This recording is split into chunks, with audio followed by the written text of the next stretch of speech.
All right. Hi, everyone. Welcome to another episode of The Man Cave. Super excited that all of you guys are here. Joining us, we have Julius and Chris. Everyone say hi.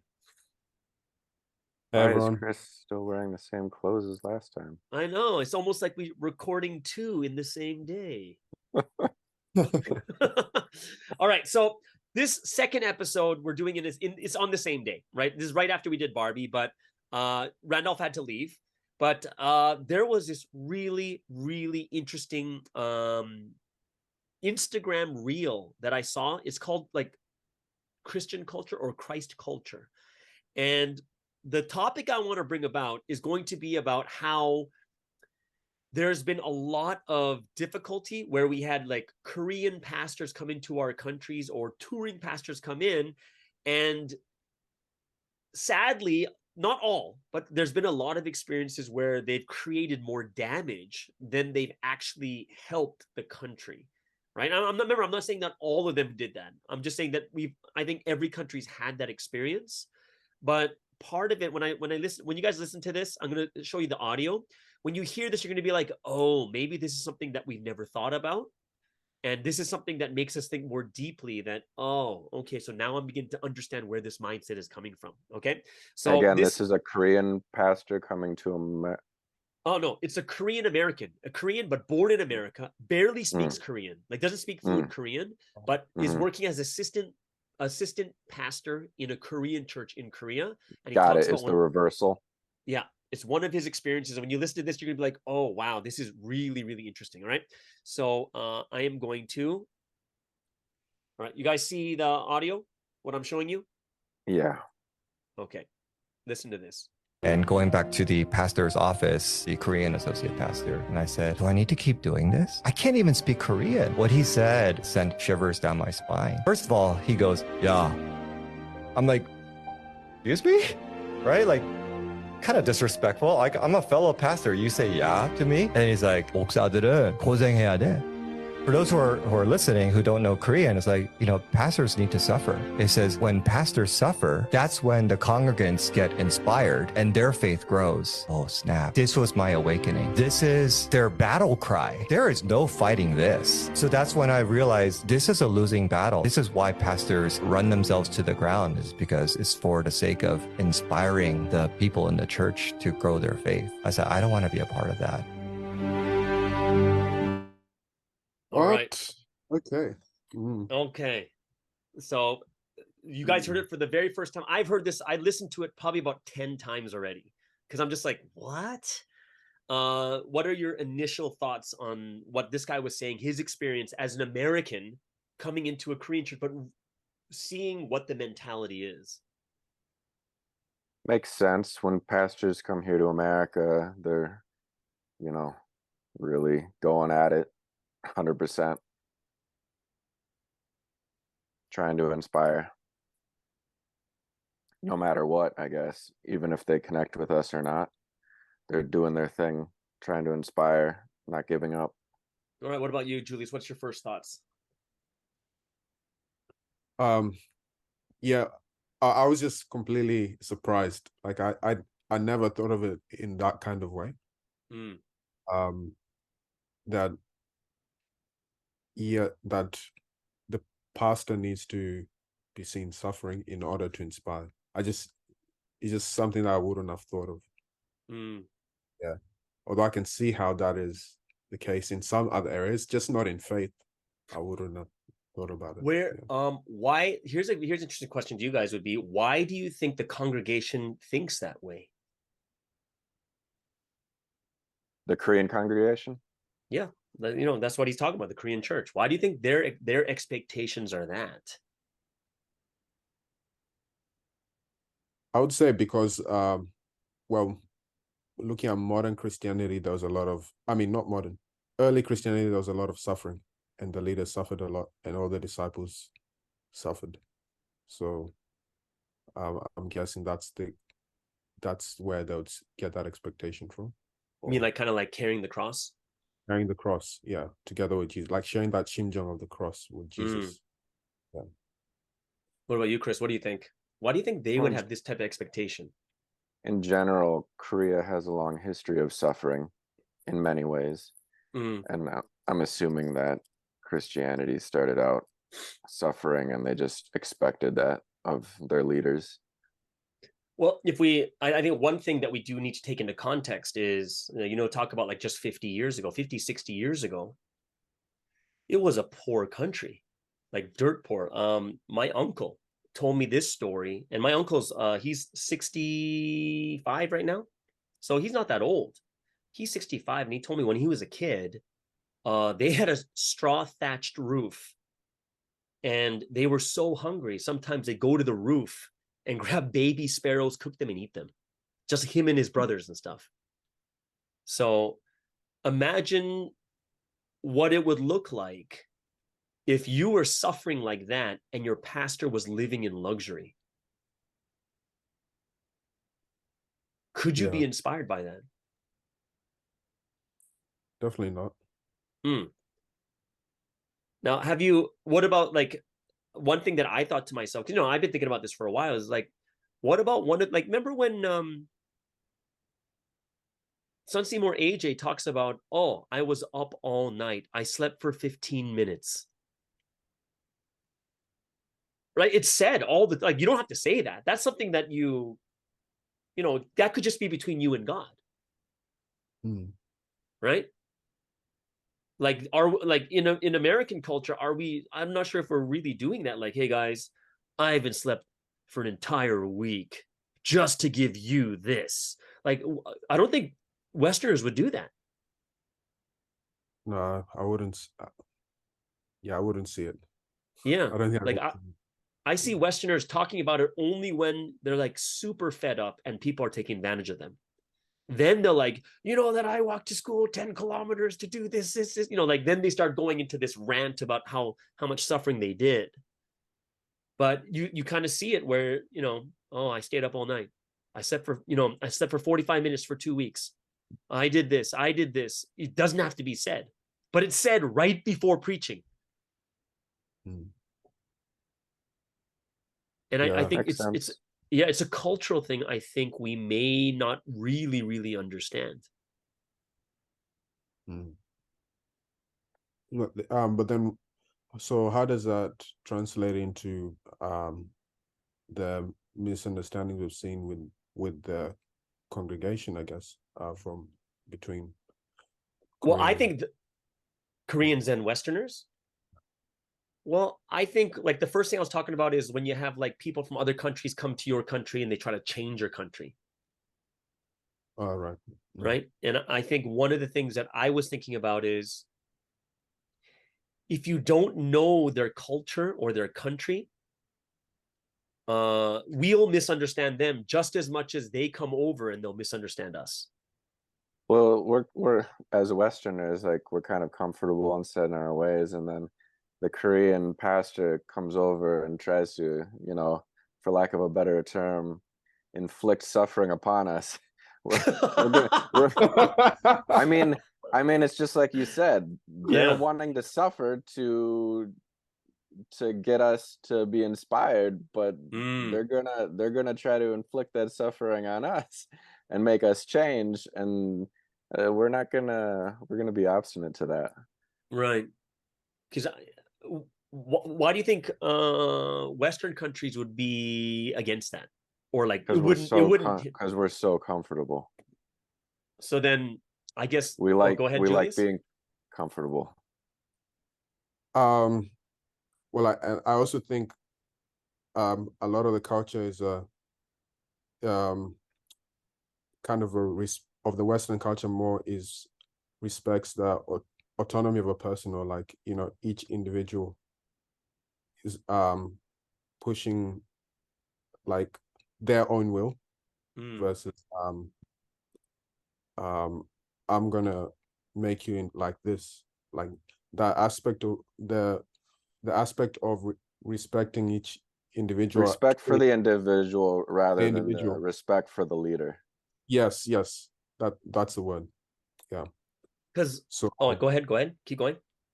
So there could be some situations where it can feel like maybe the leader is crossing that boundary of my individual rights, or like my individual autonomy. You're taking away my agency by enforcing this way on me, as some might feel like that. Do you think, you know, in Korea, it's okay to get paid like what, $1,000 a month? They'll pay for your house and your phone and stuff, and you don't really get paid much. And everyone thinks like that's normal and that's how a pastor should live. What are your thoughts on how you think a pastor should live? Like if you were to say in the most ideal situation, you have a church of, let's say, an average church. Well, in America, the average church size is under 90. But let's just say the churches grow. And let's say your church is 200 people, right? 200 people. What do you think the salary, and what do you think, how should the pastor be living? I think that I'm thinking of Pastor Joseph right now, and he's in Africa. And so I'm thinking that according to the region, the pastors should live at the same, median level as the people in the region. Otherwise, they're going to be seen as either too wealthy or too poor. So they should be kind of, at the standard of living for that area, the region. Okay, so then if the region's making like the averages, let's just say not for a like straight out of university, but the average person is making, say, 3,500 a month, then the pastor should be making at least 3,500 a month. Right. And here's an example, actually. So Ina and I used to work at this church. It's very wealthy. And we know that the head pastor there is paid very well. Right.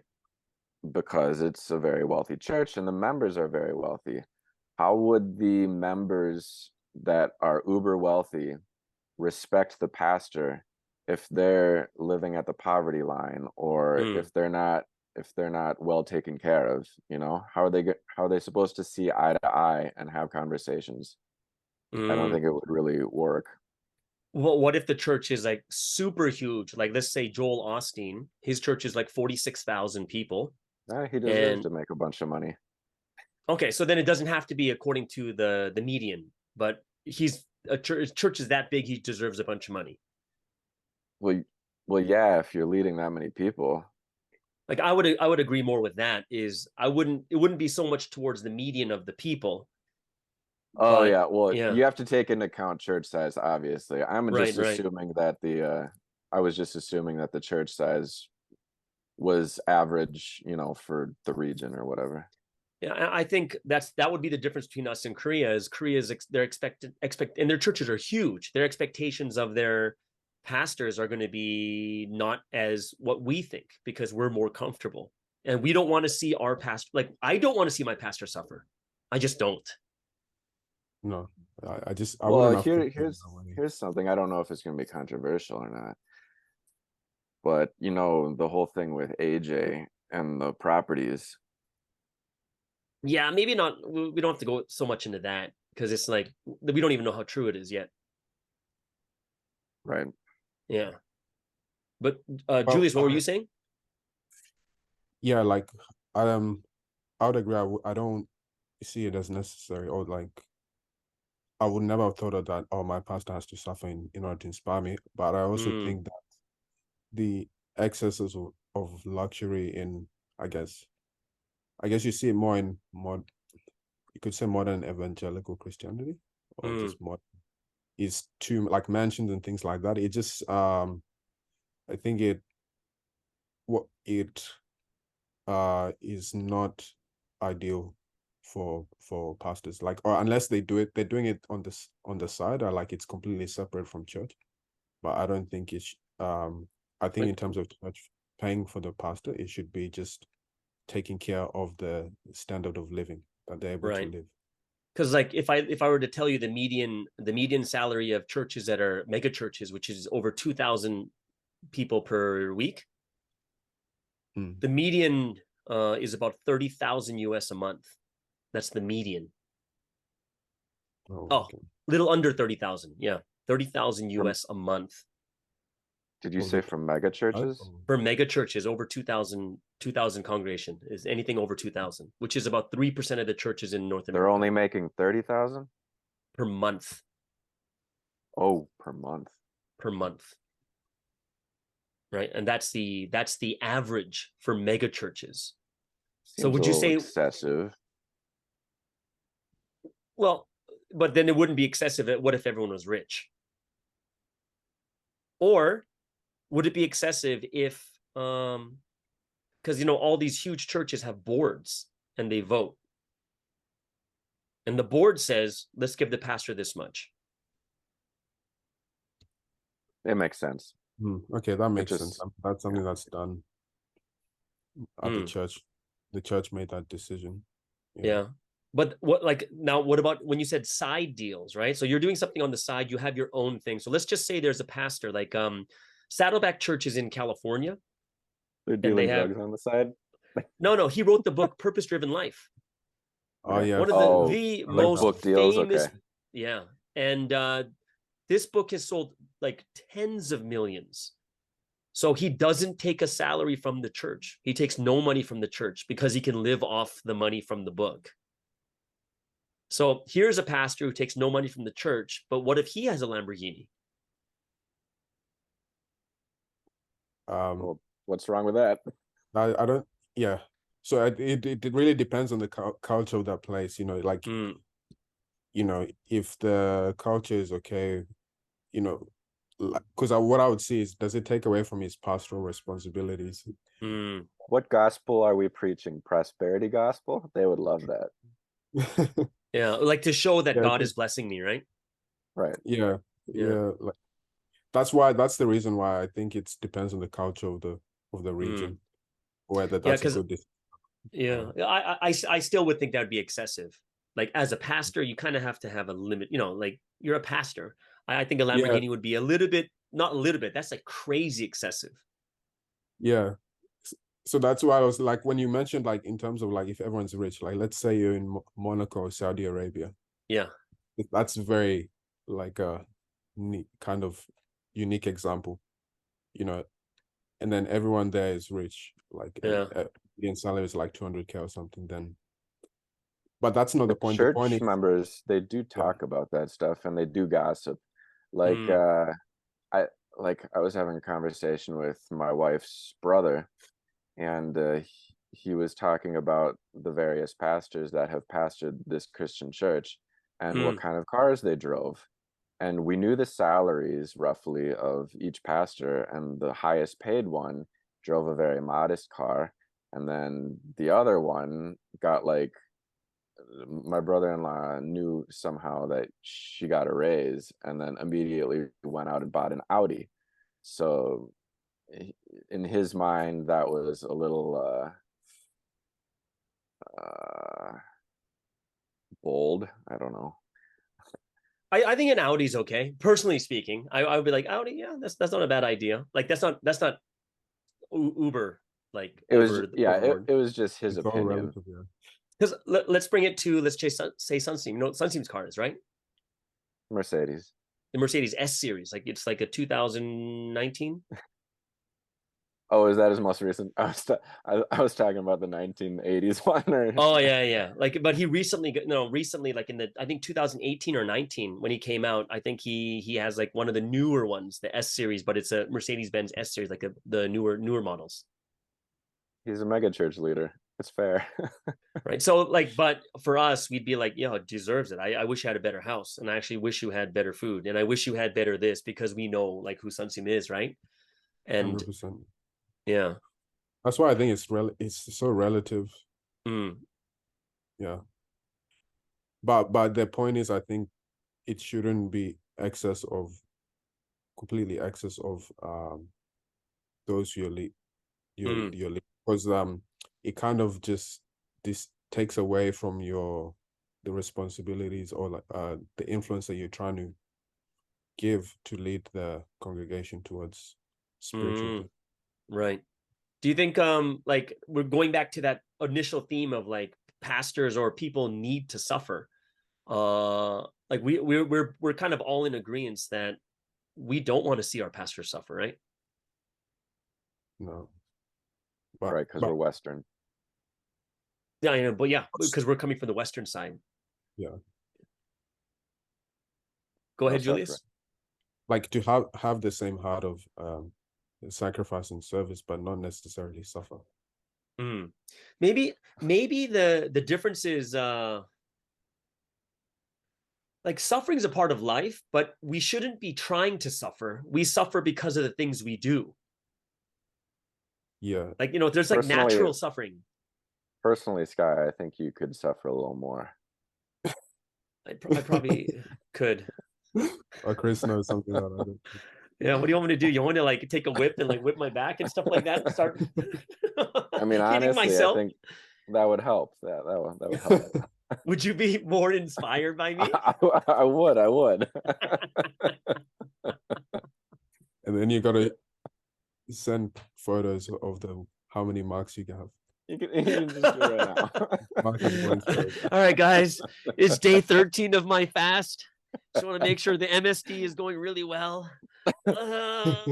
Before you start your podcast, I want to know how much you've eaten and slept. I just have to know if you're in the right mindset, if you've suffered enough for me to respect you or not. Yeah, but isn't it so interesting like how different the mentality is? And I think it's more old school Korean than new school Korean. Because this if you guys see the picture of this guy looks like he's in his mid-30s, which means the pastor above him is probably 40s, 50s. Right? So you're kind of going back, people born in the 70s, 60s, 50s and stuff like that too, where the suffering was even more intense in Korea. Because that's when they were liberated and they were dirt poor, like literally living the same life as Sunstein.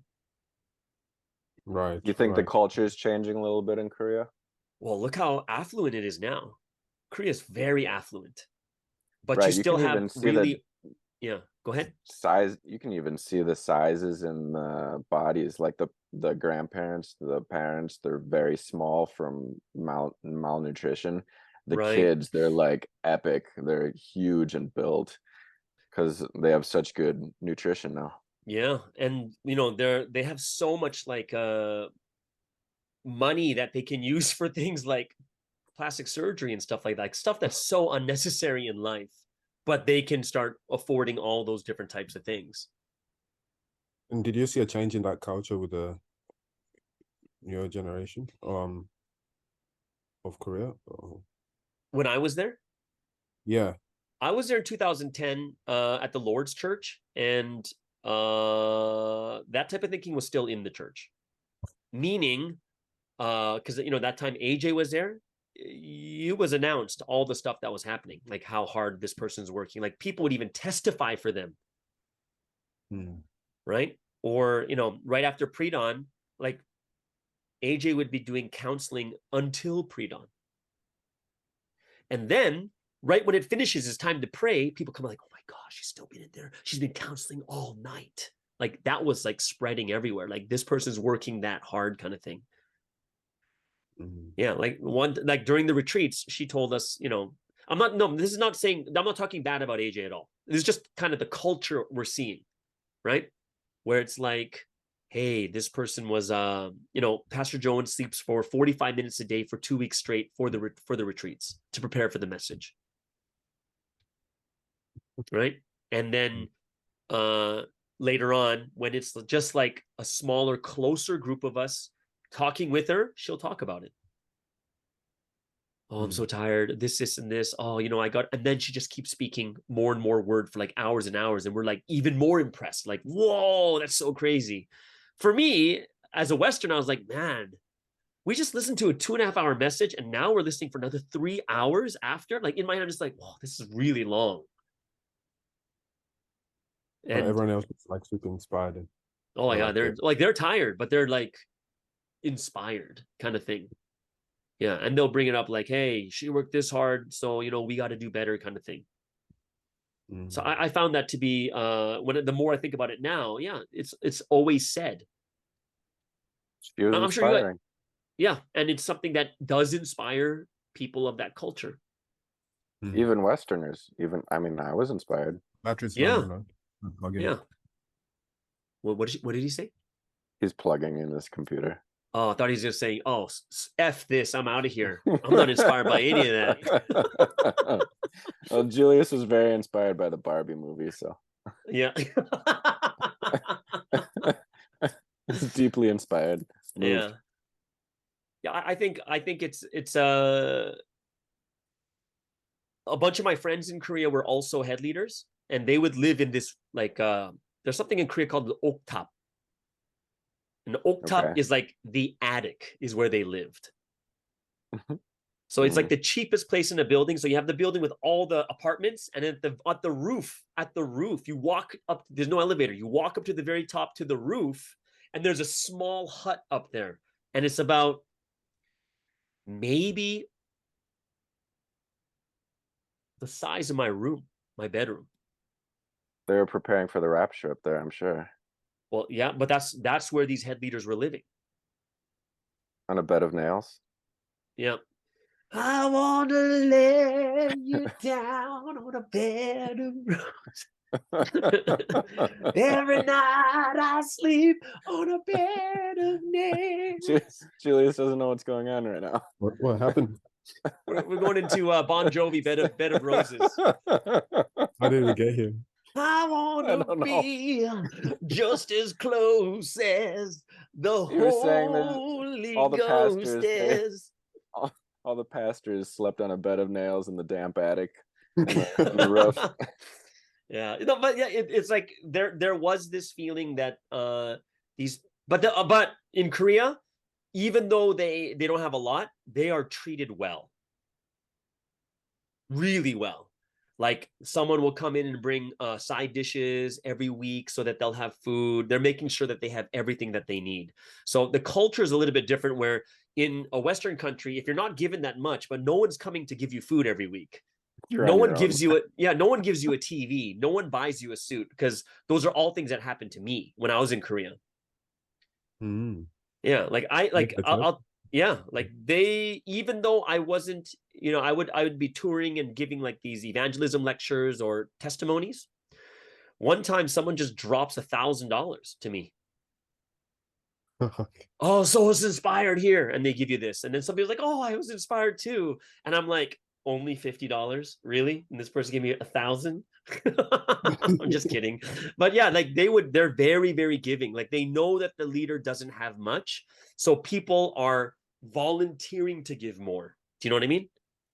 They're going up and measuring Sky's inseam for the suit. Yeah, they hug me and then they're like measuring from the back. Yeah, like this, one of the big things that happened in Korea, if you get a new head leader, one of the first things people do is someone will come and take you out shopping for maybe two suits or something like that. Oh, interesting. Yeah, and some shoes. Wow.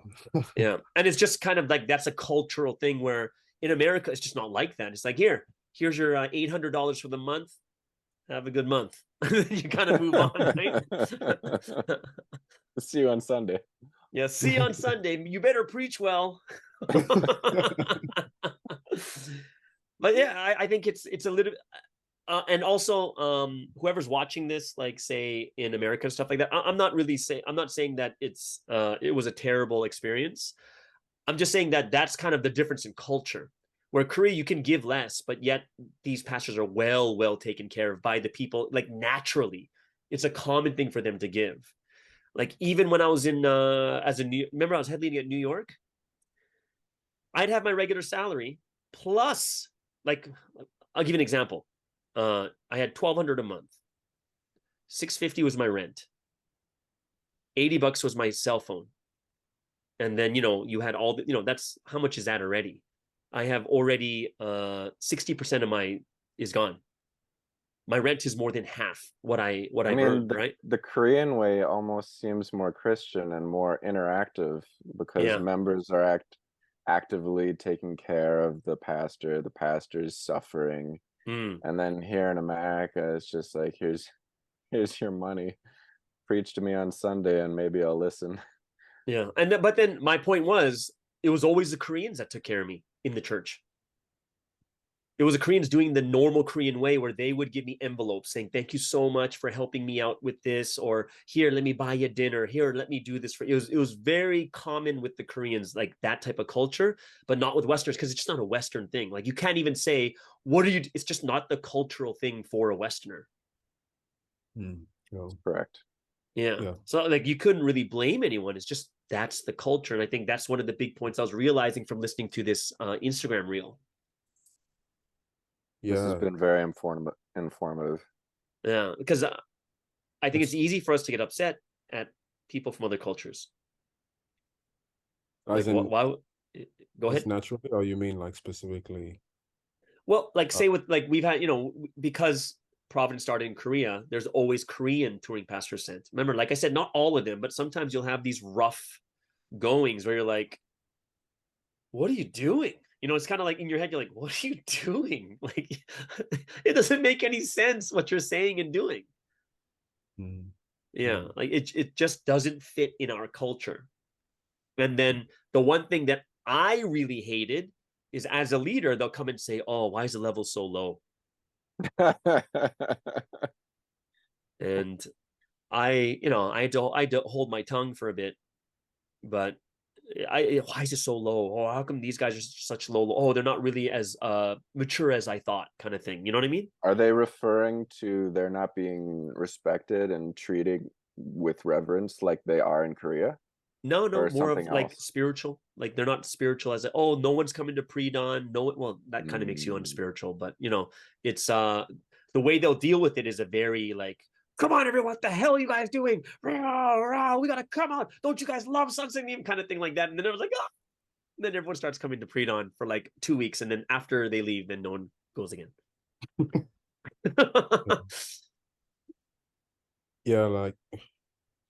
I didn't. The system of, I don't know if it's intentional, but the system of coercion just doesn't work. Or it's like just a different style, right? It's just different, even in that's Korea. what I was referring to when I'm like respecting the individuality, or like just it's different. Like it has to be, you have to be inspired or motivated rather than be like in the Barbie movie. I'd rather be manipulated by an attractive female. Right, Julius? Julius was so inspired. No, I said I was mad. It was upsetting. It was. I was because I knew I was anyways. Yeah. I was no, we got your point. Yeah. Like I think in the beginning, like in beginning points, just to get someone going, we need some type of motivation. Yeah. And then after that, people have to start learning how to do it on their own. Yeah.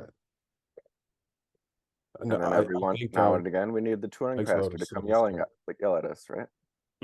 Yeah, like, and I think now that after listening to that video, I thought to myself is I just don't understand their Christian culture. Like I really had no idea about that until I listened to it today. And I was like, whoa, like I didn't know that.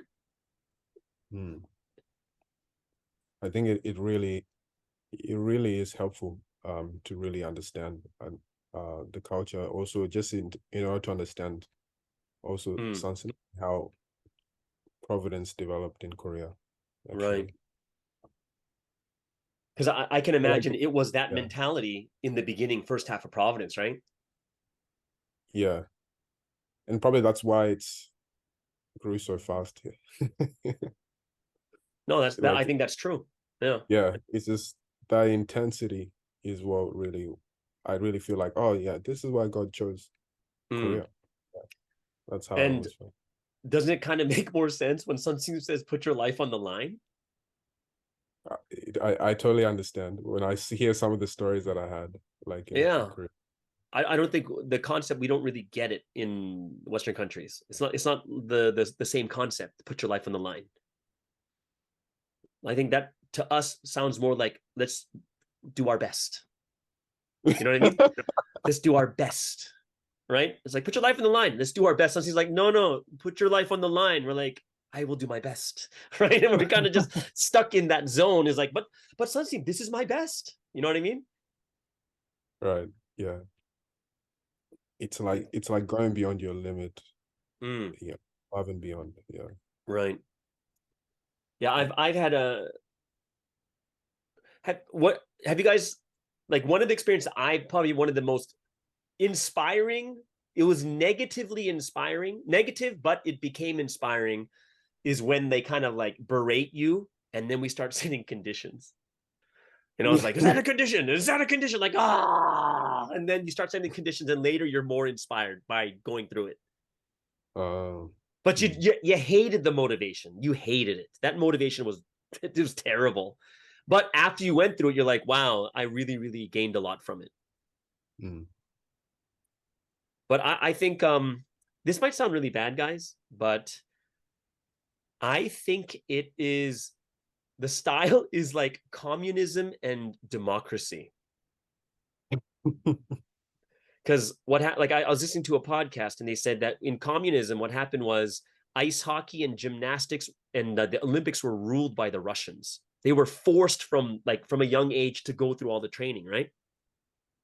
And they said eventually in the 80s is when America started coming in, and no one was forced, but they said the difference was the Americans were pissed that these people were better. So they voluntarily put their time in and put everything out to beat the Russians. So they said there's a difference of doing something because you're told to, and a difference when you do it on your own, the level of growth. And this is when America started taking over the Olympics at that point. But I think it's just kind of a style of motivation. Like one is the force, right? Use the force, right? And then the other one is more of you're innately, like intrinsically motivated because we can't let these people do that. Vindictive kind of thing. I don't know about vindictive. You're inspired because you have the pride. Like, the Americans had the pride for their country. Our country can't lose to the Russians. I suppose I kind of like when I first came to Providence, and then even, a few years in, I suppose I had kind of a sense of pride as a Westerner. And since these Asian people are doing so much, then right. I kind of felt like I was letting down my own race by not doing it. And, so it's the same kind of motivation. Yeah, that you feel the pride for yourself and for your country, like something bigger, right? Right. Yeah, and then this is like, Julius, have you heard about Pastor Bumsuck talking about Chris in Wilmington? Oh, this is a famous story. Yeah. Pastor Bumsuck said that he was so disappointed how lazy and how much work the Westerners don't do in Wilmington. And he thought everyone was like that until he saw Chris work 6 months in the kitchen every day. And he says, no, I guess, he changed his perception of Americans. Oh. Yeah. Nice. Yeah, I think I was one of the ones that made the perception. Going back to what I said before, I was pushed by the pride of not letting an Asian do something better than me, Yeah, that's the pride, right? You got something. Yeah. Like someone was like, I was talking to someone about the difference, like why guys do social media and why girls do social media. So like this girl was saying that, this girl was like, oh, social media, like, when they say stuff like, oh, I dress up for myself, I'd be like, if you dressed up for yourself, then why do you put it on social media? It makes no sense. If it's only for yourself, you don't need to show everyone else, right? But then they're like, well, you have more social media than I do. Like, well, this is a different person, actually. Yeah, I was talking to another person about that. I was actually talking to Rachel Donkels. She's on Provipuff. And she was telling me that she watched Barbie twice, and the second time was just so she can dress up. Oh yeah, I heard that part. Yeah. But I was like saying, and I was like, I was like, oh, that's what girls are like, just want attention. She's like, no, it's not. I do it for myself. I was like, why would you put it on social media then? She's like, oh yeah, that's true, kind of thing, right? I do it for myself and for others, right? And then someone I talked to today, they were asking me, like, you've been on social media longer than me. You don't, why don't you why would you be against others, like girls doing social media? I was like, well, I'm just saying we're different. But my reasoning to go really deep into social media in the beginning was because there was another girl that was just starting Instagram at that time, and I looked and they had over 2,000 followers, and I was like, I'm gonna beat her. And then I started going crazy into it. My only thought was, I'm gonna beat her. That's my whole point. My purpose was to beat this person, and then eventually I beat them. Yeah, and then I feel satisfied, and then I'm not as active as putting all these posts. I put like these stories which they erase in 24 hours, but I don't really post that much anymore because I'm like, it's done. Oh, I'm done now. I got no more motivation to reach like another 2,000. I got no motivation anymore because I beat her, and now it's done. That's just my motivation. Yeah. Yeah, like I guess do you think guys do it the same with gym? So it's like, let's say this fitness influencers, this who like do bodybuilding, right? Yeah, is that more of a competition to be the biggest, be the strongest on social media, or like they're seeking attention for their muscles? It might be a bit of both for people who are doing stuff that's about beauty, right? Whether it's a guy or a girl. But like, do any of you guys work out? Yeah, but not bodybuilding. I can't say bodybuilding, but I would do work out regularly. Like you lift weights and stuff? Yeah. Why do you lift weights? Training for soccer. Yeah, because I need to keep my strength.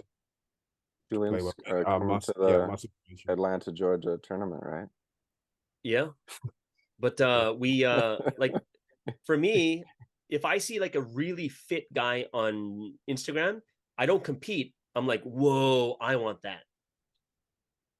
But I'm not going to be like comparing myself to him every day. I'll be like, that's nice. Oh, I want to work out now.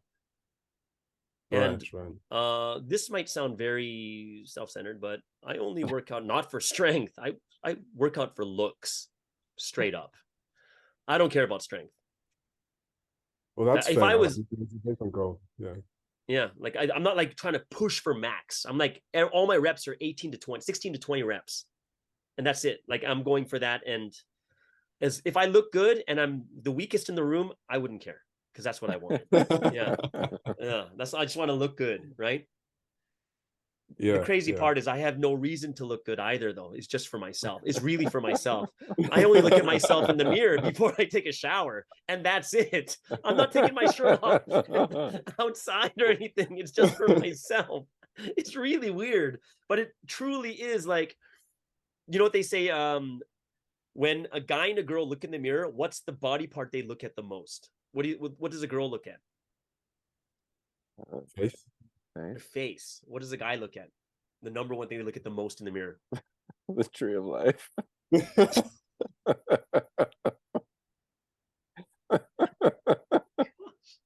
Chris, why are you here?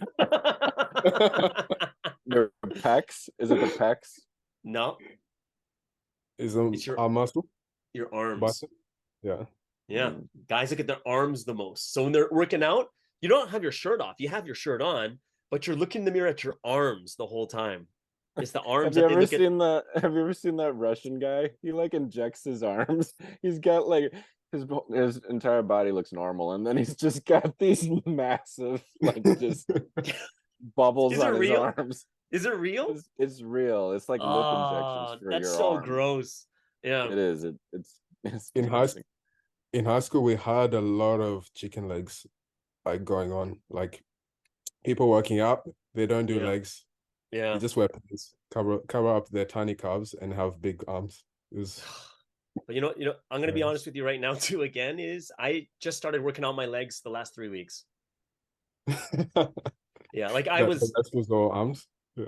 It was all like upper body and stuff like that, and then I started. There's no more gains. Like I'm not feeling like I'm growing or cutting out or whatever it is. I'm not getting cut, and then I watched a YouTube channel. They're like, oh, do you know what working on your legs does? It's not just this. I'm like, oh, and it builds your testosterone. I'm like, oh, and then I started doing legs. Yeah, I don't do heavy, but I started doing my squats, hack squats, and like, what do you call it? The what do you call those ones? The deadlifts. Deadlifts, yeah. deadlifts, Those and are my like favorites. I do Squats and jumping with weights and stuff like that. I do all that now because Sky, I'm sure there's some shampoo that, has testosterone in it. is there? Because if there is, make sure you send me that link after this. Well, for after you hit 40, for guys, after you hit 40, you lose like 1% per year right. of your testosterone. Yeah. So it's something that they say working out will help you to keep your testosterone and stuff. So I'm just like, got to do it. So I'm working out, playing basketball. I'm starting soccer now, so I'll be ready for the Atlanta tournament. And I wish I could play, but I You'll see fly to Julius there. He's raising money for his flight right now. Really, Julius, you're gonna be coming over? I'm not You got a gonna be break? spending $4,000. Yeah. Either way. Okay. So, well, we will definitely end it over here. There's a good chat about this Korean culture and Korean Christian culture too that kind of lends to what we didn't really understand of other cultures. And I think the more we understand, the more we don't blame, and the more we don't like say, what the heck was that? It's more of like, oh, that's why it's like that. And we become a lot more understanding. But I hope you guys enjoyed this. Huh? You didn't understand, you weren't aware of the Korean Christian culture before Providence? No. If I were going to be super honest about why Providence culture is easier to accept, is because it's the new history. We're with the man of mission. And in my head is everything I see is what is right. So I accept everything naturally because that's the way it's like, this is the history of God. So it must be done this way. And that's why I accepted things very well. I was assuming the life on the line thing was because, this is the final history, rapture and all that. I didn't know it was That was my because assumption. I didn't know it was because, that's the way it is. But I think what Julia said is true, is I think that was the way it had to be made, at least in the beginning, to get to this point. Like there'd be no other Oh, of way. course. Yeah. Of course. And now I think we're seeing a large transition. Even in Korea, there's going to be a transition where the young kids don't want to be forced and they don't want to be told to do stuff. It's becoming very westernized. Well, that's what was going on with the SS services, kind of. Right? It was becoming more lenient and catered towards the SS. Right. Yeah. Because it's supposed to be a little bit more fun, a little bit more relaxed. Everyone's wearing that Bluebird shirt and stuff like that. Are they still having SS services like that? No. No. Well, I haven't heard about it. Have you, Julius? No. Nope. All right. Either way. So, like I said, hope you guys enjoyed it. I hope Chris enjoyed me saying either way.